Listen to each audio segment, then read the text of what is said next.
Alright, so hopefully you've watched this video. Either A, you can live link it in this PowerPoint, or it's actually in your video lecture folder on D2L. But something to think about, that was 1952. Those images you saw that looked black as night were taken in the middle of the day, right? And so the people of London suffered for the factories and the homes that were burning coal. And this brings up this idea of the environmental cost. Who pays environmentally for the use of fossil fuels? This map right here, if I can get my computer to decide to work, who's going to be most impacted? I'm going to give away my thing right here. So who's going to be most impacted by climate change? The fossil fuels that we use. The top map shows countries by their amount of CO2 emissions per person.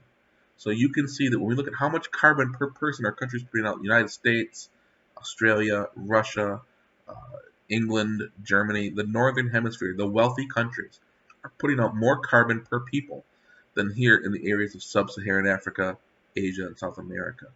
But when we look at the environmental impact of climate change, the areas that are going to be hit hardest by global warming, climate change, we look right here, most of sub-Saharan Africa, lots of South America. In other words, the countries that are going to be the hardest hit by climate change are the ones that are least responsible for causing it. And so think about that, right? The CO2 that we pump into the atmosphere affects everybody in the world, us included, but it's going to affect people in countries that are not putting out as much pollution. And that is an aspect of the laws of resource use. And these govern all natural resources. And they might be on a midterm exam.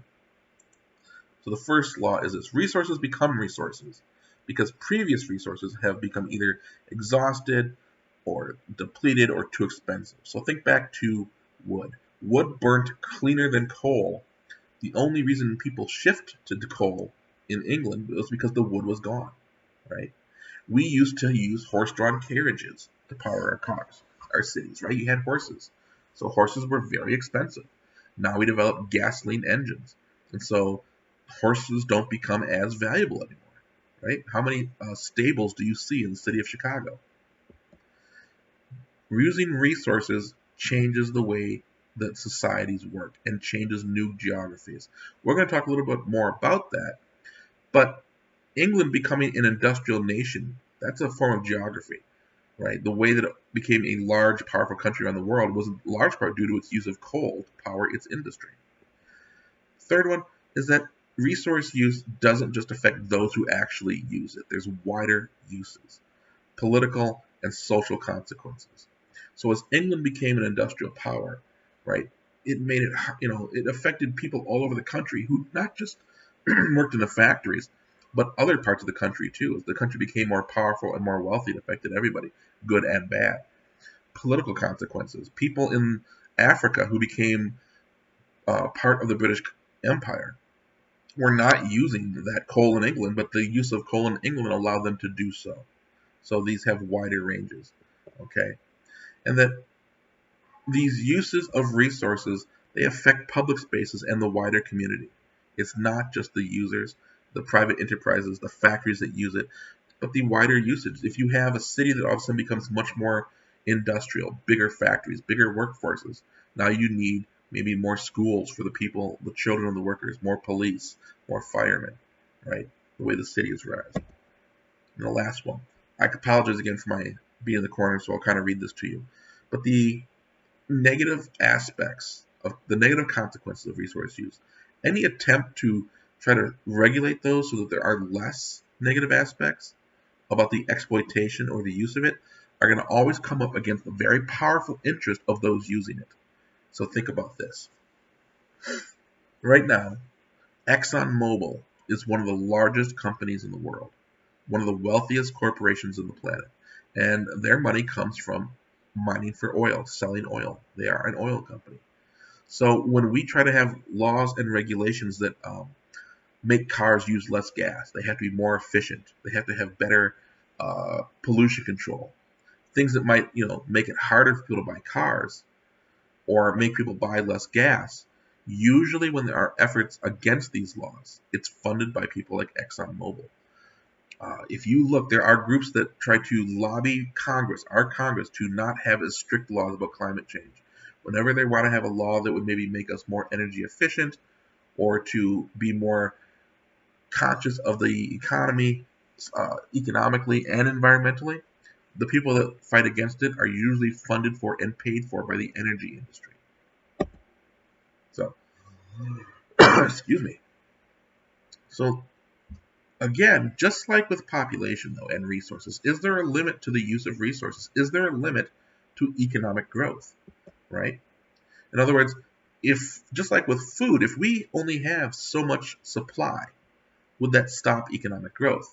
And economic growth is extremely important. It's how we measure prosperity. Okay, this kind of ties into that idea of carrying capacity, the biological concept. There's only so many of a population the world can support. Remember, Malthus said that we only have so much food to feed people.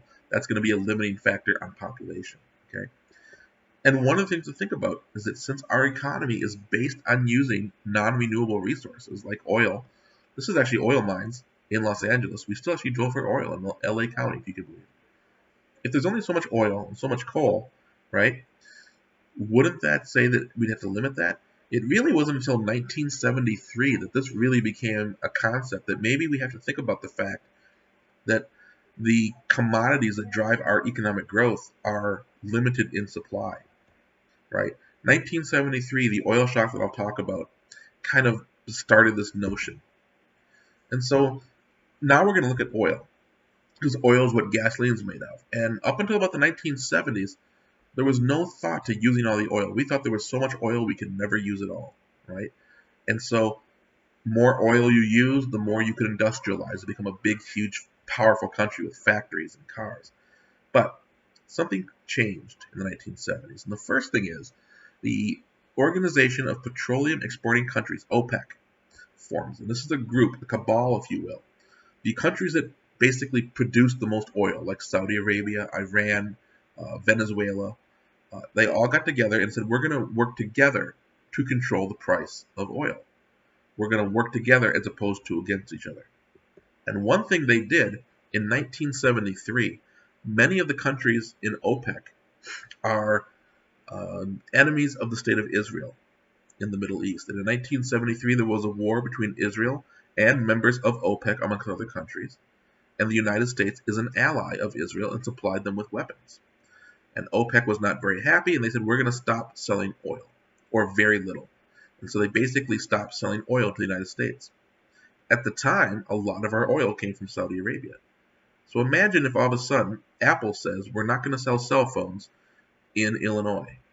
Do you think the price of cell phones in Illinois would go up or down? Right? Probably up, right? Because people are still going to want cell phones. And so what this chart shows you right here is between 1938 and this is 1975, right? Production. This is how much oil was being produced right here. So in 1973, they peak at about 2.8 billion barrels of oil. In the next year, they drop slightly, a little bit. So they actually are making less oil. But look at the profits from 4 to 25 billion. So even though they made less oil, they made that's 5-6 times as much money, because by limiting how much they were going to sell, right, they pulled back on it. The price of oil went through the roof. And what happened was, for the first time, gas prices in the U.S. basically went up, I believe, 6-fold overnight. In fact, some places, gas stations ran out of gas, and there were lines of people going to get gas. Think of what happened with toilet paper in the COVID crisis right now, right? All of a sudden, people are going to, wait in line to buy toilet paper. They're going to pay online lots of money for it, right? And so this thing applied to oil. All of a sudden, people realized that there was an end. Oil and coal was never going to remain free or cheap forever. And what happens? Well, oil companies said, well, there's still going to be the demand for oil. So we need to find more and more oil. Because if we use up the ones we have, then what? So they've been looking for oil, right?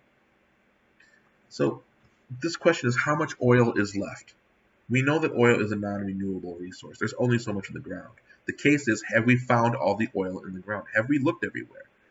And if you say that we found most of the oil that we're going to find, then we are at peak oil. And what that means is that we are producing the most oil out of the ground that we ever will. And then it's all downhill from here because we're going to end up draining all those reserves. The argument might be we may not be at peak oil, but the oil that we can dig up easily is definitely happening. We've gotten the oil that's very easy, and now they are using more and more expensive techniques. They have to dig deeper. They are drilling for oil further and further offshore.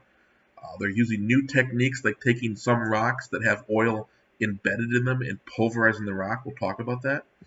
And so what happens is it becomes more expensive and dangerous to get this oil. And that leads to issues like the Deepwater Horizon oil spill. The largest oil spill in history happens in the Gulf of Mexico.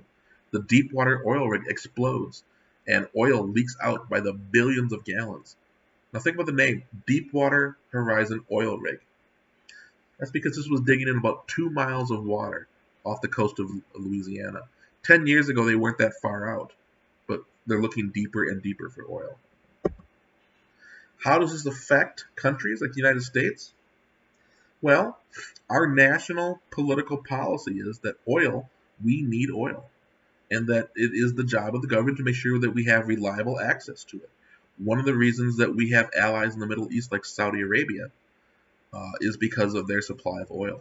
Saudi Arabia and the United States are allies, even though in many ways people would not think they are. We don't share many strategic goals other than that we want to buy their oil and they want to sell it to us.